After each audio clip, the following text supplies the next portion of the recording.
Alright, so we got the full Chapter 1065 summary here. We're going to be going over the entire chapter, a lot more than what we were able to talk about in our last 1065 spoiler video, so let's get into it. On page 1, we're opening up on Labo phase, and we're seeing Zoro and Brook on the Sunny. And they decided to stay behind because they didn't trust Lilith, the evil aspect of Vegapunk. And Zoro's saying this is a government island. If they've been caught, then who's going to save them? And Brook says, I was thinking the same thing. Do you want to drink some black tea? And then suddenly Caribou pops out, and he's like, hey guys. And Zoro's like, oh, you're still here. So yeah, we saw Caribou like somehow snuck onto the Sunny inside of a barrel after Wano back in chapter 1060. And then 1061, like during the whole scuffle with Vegaforce, he kind of like came out of the barrel, I guess. And now he's like revealing himself to the crew. And he says, wait a minute, I did say I will go anywhere after I escaped from Wano, but not here. This is a government island. And Zoro's like, oh yeah, you took care of our captain. Thanks. Now get off. So he's referring to, I think back in chapter 1021,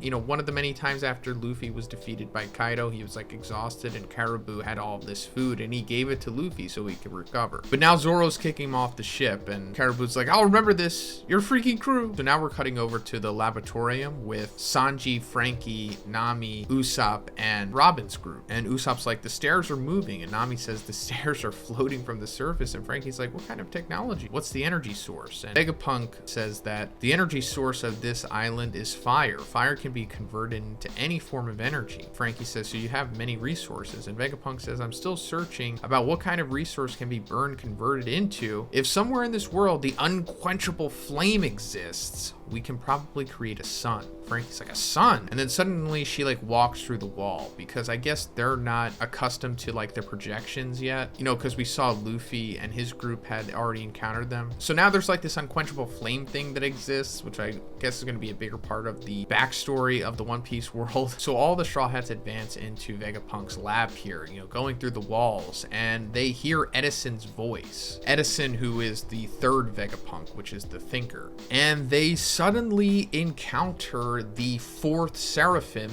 Jinbe. He's like sitting in front of like the seraphim tank that says like 4 and that it's 98% complete. And this looks exactly like the child Jinbe sketch that Oda made, you know, wearing the gi and everything, but just like the other seraphims, he has the Lunarian wings and the flame behind him, and he's just like immediately attacking them here. And Frankie's like, you know, why are you here, Jinbe? And Robin's like, but still, doesn't he look younger? And he seems different. And Usopp's like, possibility 1, that is Jinbe's son. Nami's like, possibility 2, Jinbe's being turned into a kid. And then Sanji's like, no, there's possibility 3. Someone looks like him. He has wings. I also feel something strange in his presence. Hey, but real quick, guys, let's talk about Gamer Subs because they just dropped a new flavor and it's made by fellow content creator on YouTube, Jay Schlatt. Well, his new flavor is called milk. Yeah, that's right.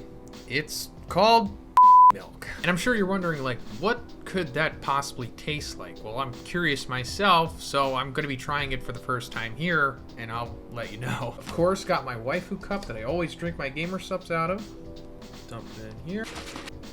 Well, if this is what milk actually tastes like, then sign me up, because it's pretty good. So guys, if you're interested in getting some milk or other Gamer Subs and maybe a waifu cup if they're available, please check out my link in the description, or you can just use code BIGZ when you go to the Gamer Subs website. Thanks, guys. And then the Seraphim Jinbe just starts attacking them, like firing off a laser, which we saw that they are capable of. And Nami tries to fight back against him. He winds up grabbing Nami by like the throat, and Sanji's like, that would be the death penalty, even if it is you, Jinbe. And Robin's like, I agree with him, that is unforgivable. And she creates like the giant version of herself with like multiple hands. And they all go after the Jinbe Seraphim, but he counters by like manipulating water, like, you know, Fishman karate. And Usopp even attacks him with a special attack Green Star Skull, but it doesn't really do much, and Jinbe just grabs Usopp as well. And it comes to Frankie like about to fire off a radical beam, but then suddenly Edison comes in and he's like a robot. And he's like, evade that. But then he notices that Frankie used the beam and he's like, oh, he used the laser beam? Who is that guy? That was close. It's like Seraphim is still just a kid. We haven't gotten into experiment with his laser. And then after this, we're introduced to the fourth Vegapunk, which is Pythagoras. He's like the wisdom aspect. And it's difficult to make sense of this sequence by just reading the dialogue here, but they're like essentially going over the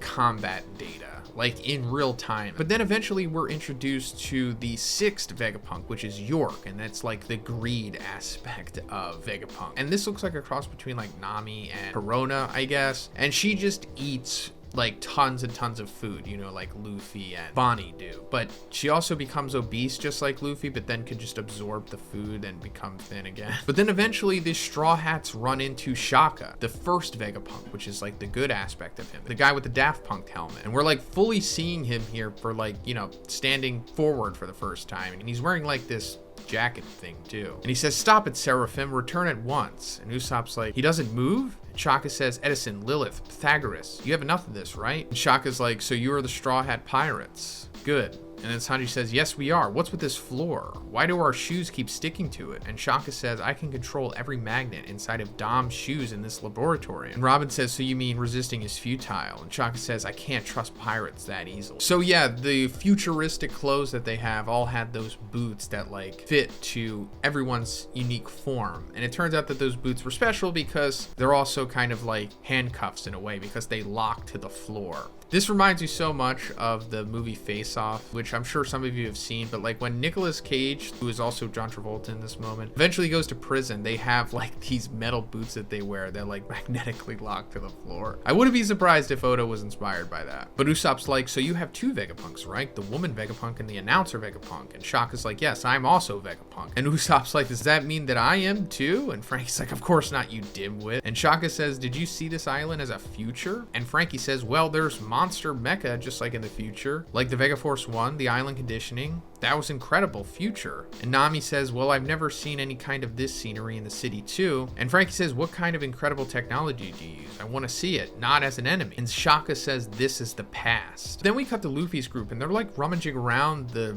garbage slash scrapyard of this place. And Luffy's like, "Look, Chopper." And Chopper says, "Didn't that look rusty for you? But that was real steel." And Bonnie's like, "What is this? Is this one moving?" Jinbe says, "Even if it once moved with future technology, didn't it look ancient?" And we see them encounter like this massive robot thing. It has pretty much like the same horns as the skull from Onigashima, but it has like a similar layout to that one axe wielding guy from Moria's zombie army. And then we hear like Frankie talking to Shaka, and Frankie's like, "You know, what do you mean the past?" And Shaka says, "For example, there's some place like Egghead, a kingdom with advanced civilization, existed 900 years ago. Will you believe it?" So yeah, this was like the big reveal that we got in the original spoilers, that Egghead is not the island of the future. It's actually the island of the past, because all of this stuff existed during the Void Century, because he says 900 years ago, and that's when it was. So yeah, what we've been speculating about with Vegapunk was pretty much true. Like, he reverse engineered all of this technology. Like, he just didn't come out with it from scratch. And this very likely has something to do with what Emu did. Like, Emu wanted to erase this technology from the world, which, you know, she/he successfully did.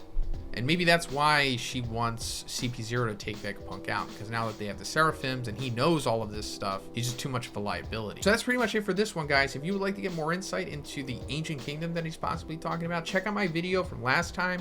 I'll have it linked here or here. I don't know, one of these places. But let me know what you think about this chapter in the comments. And if you like the video, guys, please give it a like and please subscribe if you haven't already. Have a great day. I'll see you in the next one.